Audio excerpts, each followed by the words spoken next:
Okay, so great morning or great afternoon po sa inyong lahat. So for today, I am about to discuss to all of you the last topic, the last three topics, for the prelim, which will be part of your prelim major exam. Excuse me. Okay, so this is the three remaining selected primary source in Philippine history. So last recorded discussion, I was able to discuss to you the first selected primary source in Philippine history, which is uh, the first voyage around the world of Magellan by Antonio Pigafetta, which we discussed that this is the first ever recorded history in Philippine history. So this is where the begun of the documentation, the presentation of narrative, the existence of primary sources pertaining to what happened during the time of the Spaniards. So that's why we consider that that time or that era is the start, of the history, in the Philippines. It is when the assistant conqueror of Magellan, wrote down a narratives that will for us to view. Okay, what are the exact scenarios? What are the things that happened during that time? So now we will proceed with the next selected primary source in Philippine history, and I would like to finish all the three remaining primary source para naman tapos na tayo, and next week makapag-focus na po kayo sa inyong major exam. So first we have here uh, the second primary source, which is the KKK and the Kartilya ng Katipunan. Okay, so what is KKK or what is Kartil and what is Kartilya ng Katipunan? So when we say KKK, it is kataas-taasang kagalang-galangang katipunan ng mga anak ng bayan, or katipunan was considered as the most important organization formed in the Philippine history. So KKK class is the not the first, but it is the most recognized and most important revolutionary group that was established in Philippine history.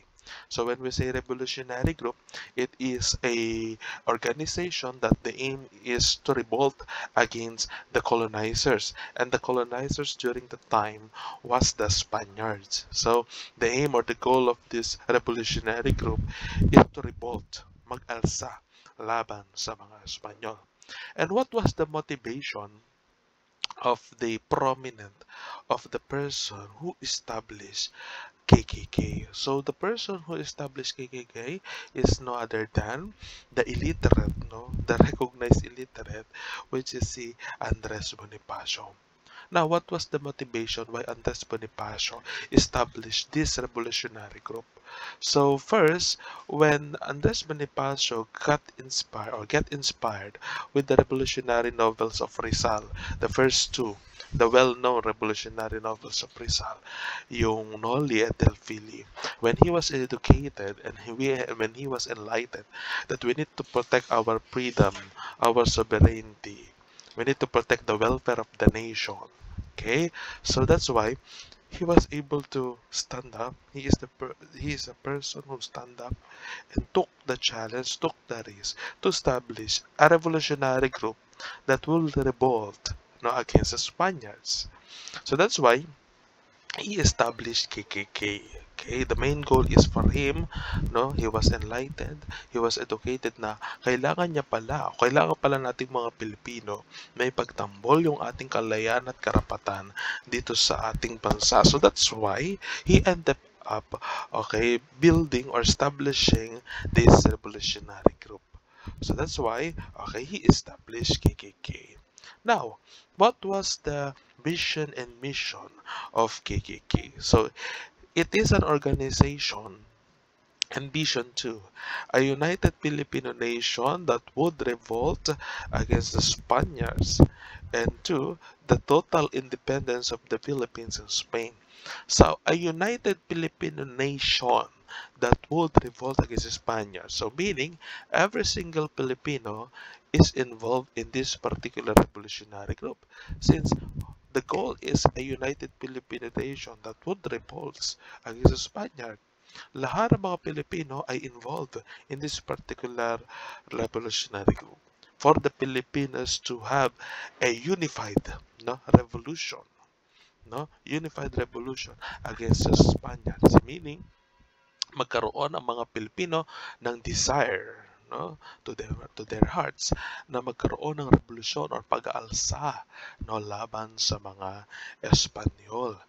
Number two, the total independence of Philippines against Spain.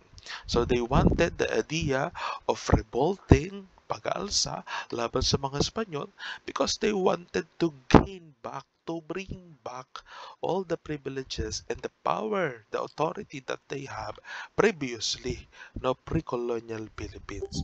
So they wanted the